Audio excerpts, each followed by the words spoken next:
Assalamualaikum warahmatullahi wabarakatuh. Kami dari kelompok 4 dari kelas 02 Sake 015 akan mempresentasikan hasil rangkuman dari kelompok kami yang berjudul Pengeluaran Agregat dan Keseimbangan Output. Sebelumnya, kami akan memperkenalkan diri kami masing-masing. Perkenalkan, nama saya Fikri Aryansyah Kurniawan. Nama saya Dina Risa Fauji. Nama saya Fajar Danang Dwi Asmoro.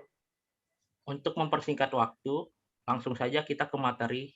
Untuk Dina Resta Faujia, saya persilakan. Bab 4, pengeluaran agregat dan keseimbangan output.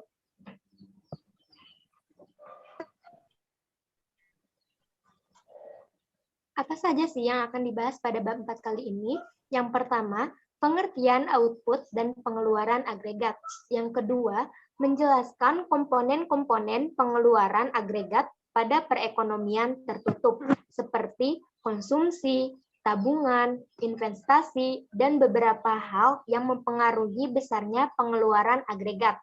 Dan yang terakhir adalah menjelaskan penentuan pendapatan nasional keseimbangan pada perekonomian dan multiplier pendapatan nasional.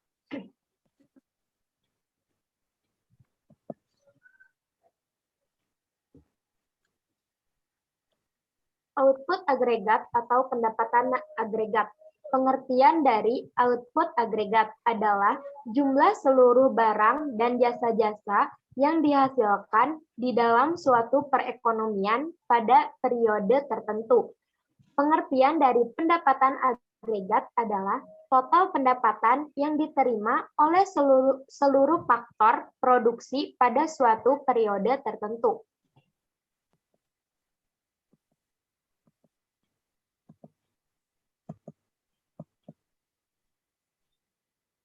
Pendapatan konsumsi dan tabungan atau Y, C, dan S. Tabungan adalah bagian dari pendapatan rumah tangga yang tidak dikonsumsi dalam suatu periode tertentu. Jika dinyatakan dalam bentuk persamaan identitas sebagai berikut. S sama dengan Y dikurangi C, di mana S adalah tabungan rumah tangga, Y adalah pendapatan rumah tangga, dan C adalah konsumsi rumah tangga.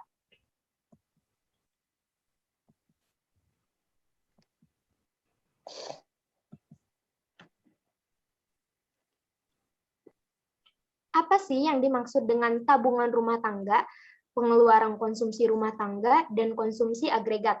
Tabungan rumah tangga itu berkaitan dengan pendapatan pada periode tertentu yang tidak digunakan untuk pengeluaran konsumsi. Sedangkan pengeluaran konsumsi rumah tangga adalah bagaimana keputusan rumah tangga menentukan berapa banyak atau berapa besar pendapatannya digunakan untuk konsumsi barang dan jasa dalam periode tertentu.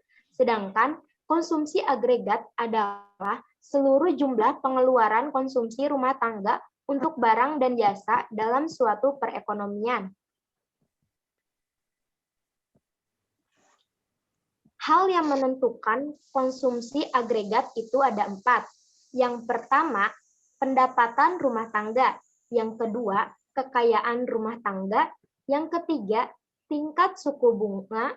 Dan yang terakhir adalah harapan rumah tangga terhadap masa depan.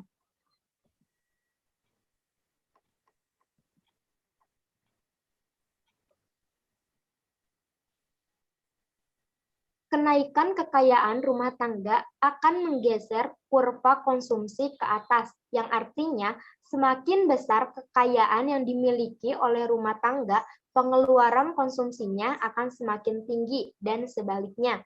Jika tingkat harga mengalami kenaikan dengan kekayaan bentuk uang yang tetap menyebabkan konsumsi rumah tangga akan turun atau bergeser ke bawah. Sebaliknya, jika tingkat harga turun dengan kekayaan uang yang jumlahnya tetap, konsumsi akan naik atau bergeser ke atas.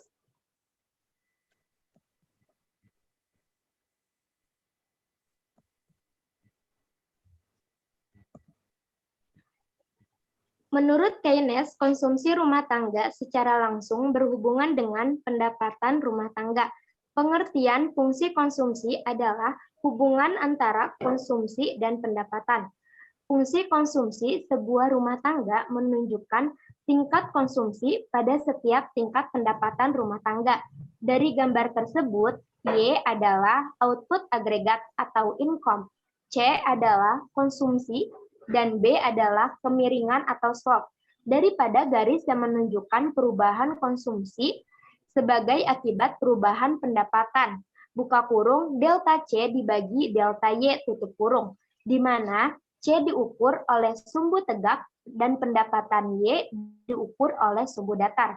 Delta C dibagi delta Y dapat disebut marginal propensity to consume atau MPC. Dapat dilihat oleh teman-teman gambar kurva fungsi konsumsi yang ada di layar. Bisa.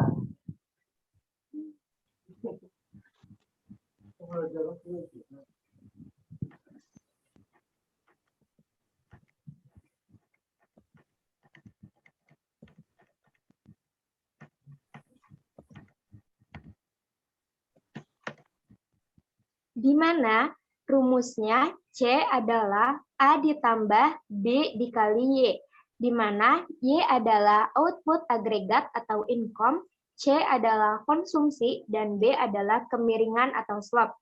Gambar 4.2 kurva fungsi konsumsi agregat yang dapat dilihat oleh teman-teman di layar.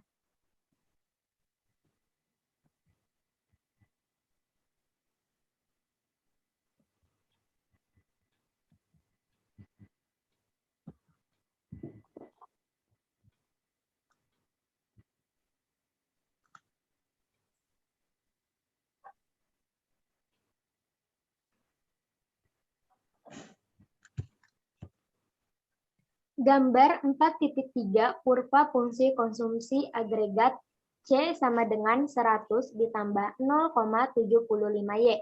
Arah dari fungsi konsumsi yaitu B disebut pula sebagai marginal propensity to consume atau MPC yang merupakan perubahan konsumsi akibat perubahan pendapatan. Nilai dari MPC selalu positif tetapi lebih kecil dari 1. Jika fungsi konsumsi agregat dinyatakan dengan C sama dengan 100 ditambah 0,75Y, maka fungsi tersebut dapat digambarkan dalam gambar, yaitu seperti pada gambar di samping.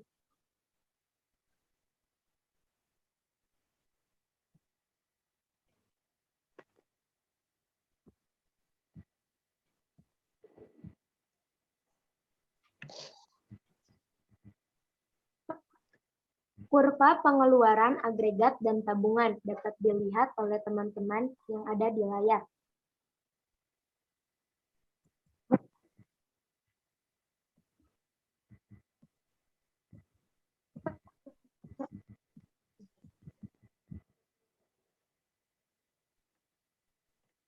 Sebagaimana disebutkan di bagian muka pendapatan akan digunakan untuk konsumsi dan tabungan. Bagian dari perubahan pendapatan yang digunakan untuk tabungan disebut marginal propensity to save atau MPS. MPC ditambah MPS sama dengan 1. Persamaan umum fungsi tabungan adalah S sama dengan min A ditambah buka kurung 1 dikurangi B tutup kurung dikali Y. Berdasarkan contoh pada fungsi tabungan di atas, S adalah min 100 ditambah 0,25Y. Fungsi tabungan ini tampak pada gambar 4.5 yang dapat dilihat oleh teman-teman di layar. Sedangkan min A adalah 100, diartikan ketika pendapatan tidak ada telah terjadi hutang sebesar 100. Pada pendapatan 400, tabungan sebesar 0, yang artinya seluruh pendapatan habis untuk konsumsi. Tabungan memiliki nilai positif ketika pendapatan di atas 400. Hubungan antara pendapatan dan konsumsi C dan tabungan S terdapat pada tabel berikut ini.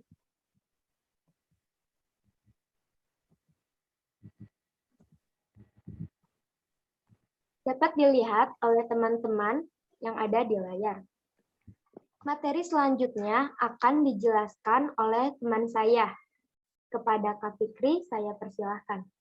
Investasi merupakan pembelian oleh perusahaan dalam bentuk gedung-gedung baru, peralatan baru, penambahan, persediaan, dan bentuk lain dari stok modal. Sebuah komponen dari investasi yaitu perubahan persediaan ditentukan oleh berapa banyak rumah tangga yang memutuskan untuk membeli dan hal tersebut di luar pengawasan perusahaan. Perubahan persediaan dapat dihitung sebagai berikut.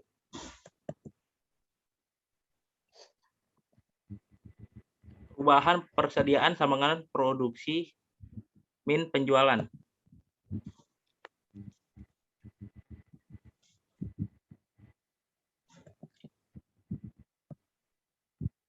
Merencanakan investasi. Merencanakan investasi adalah tambahan stok kapital atau persediaan yang direncanakan oleh perusahaan. Investasi aktual adalah jumlah aktual dan investasi termasuk perubahan persediaan yang tidak direncanakan oleh perusahaan.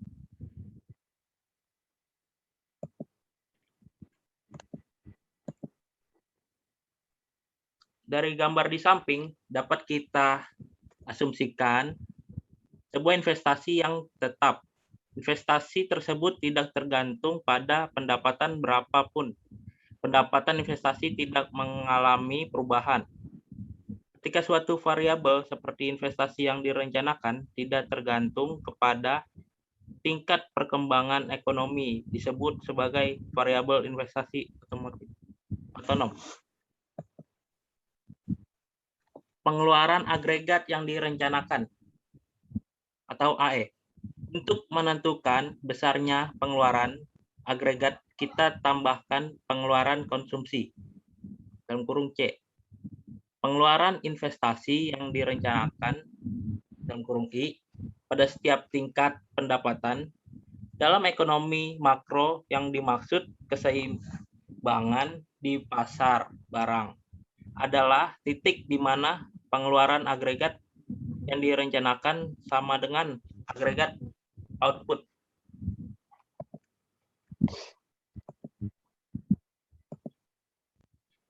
Pengeluaran agregat yang direncanakan atau AE. Keseimbangan pengeluaran agregat direncanakan AE sama dengan C plus I. Keseimbangan Y sama dengan A atau Y sama dengan C plus I. Ketidakseimbangan Y lebih besar C plus I, output agregat lebih besar pengeluaran agregat direncanakan, persediaan investasi lebih besar daripada yang direncanakan. Investasi aktual lebih besar daripada yang direncanakan. C plus I lebih besar Y. Pengeluaran agregat direncanakan lebih besar output agregat. Persediaan investasi lebih sedikit daripada yang direncanakan. Tidak ada persediaan untuk investasi yang direncanakan. Seperti kurva yang ada di gambar tersebut.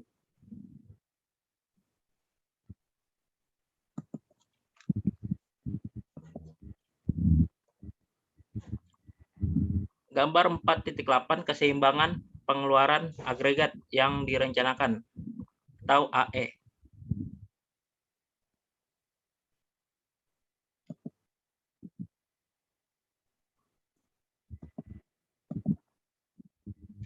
Keseimbangan agregat output dengan pengeluaran agregat dalam kurung Y sama dengan AE secara aljabar.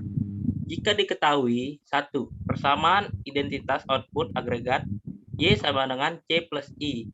2. Fungsi konsumsi C sama dengan 100 plus 0,75 Y. 3. Fungsi investasi I sama dengan 25. Carilah besarnya nilai output keseimbangan.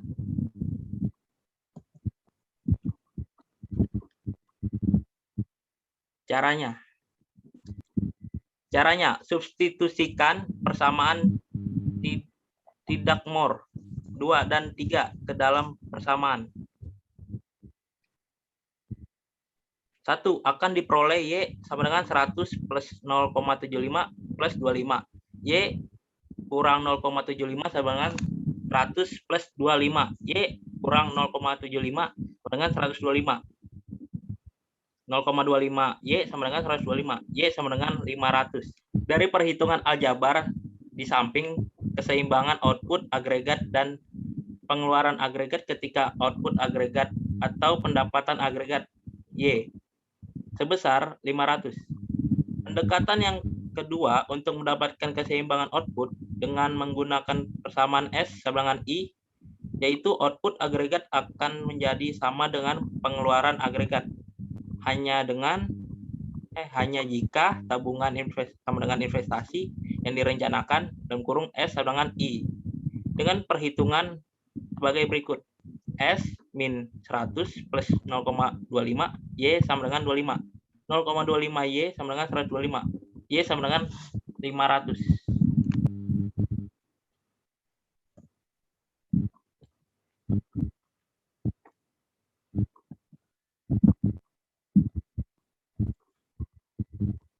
Pada gambar 4.9, saat Y sama dengan 500, menunjukkan nilai S sama dengan I. Gambar 4.5, kurva S sama dengan I. Sebagai berikut.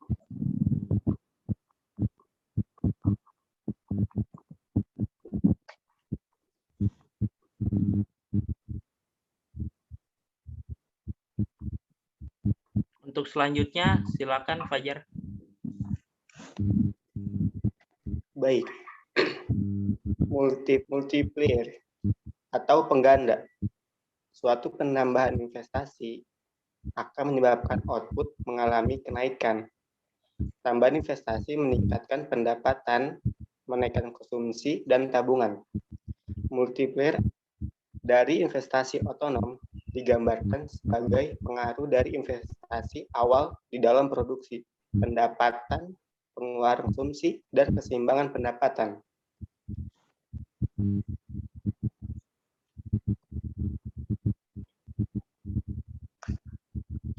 Sebagai contoh, jika diketahui fungsi konsumsi C sama dengan 100 plus 0,75 Y, investasi otonom periode pertama sama dengan 25. Investasi pada periode kedua sama dengan 35. Maka carilah perubahan output income agregat akibat perubahan besar investasi dari periode pertama ke periode kedua. Jawabannya, koefisien multiplier K sama dengan 1/1 min MPC sama dengan 1/1 min 0,75. Hasilnya sama dengan 0,25. Perubahan delta sama dengan 35 dikurang 25 sama dengan 15. Perubahan output agregat akibat investasi sama dengan delta Y sama dengan K dikali delta I sama dengan 4 kali 10 sama dengan 40.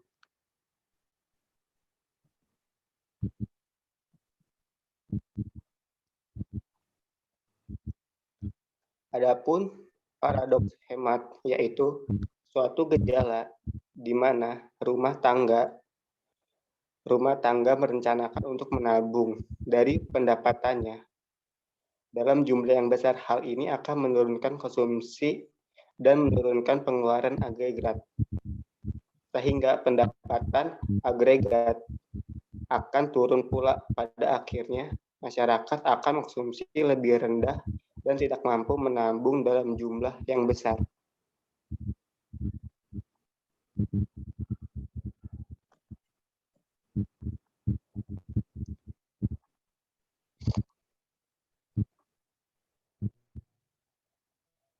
Pengeluaran agregat pada perekonomian Indonesia berdasarkan harga konstan, di mana pengeluaran agregat mengikuti model perekonomian tertutup, meliputi variabel konsumsi rumah tangga, konsumsi pemerintah, investasi swasta, perkembangan selama tahun 2000 sampai 2008 sebagai berikut. Pada tabel berikut, perkembangan konsumsi rumah tangga, investasi swasta, dan konsumsi pemerintah tahun 2000 sampai 2008 di atas dasar harga konstan. Tabel sebagai berikut.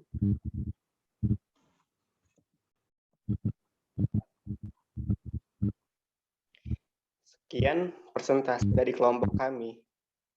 Kurang lebihnya mohon maaf. Wassalamualaikum warahmatullahi wabarakatuh.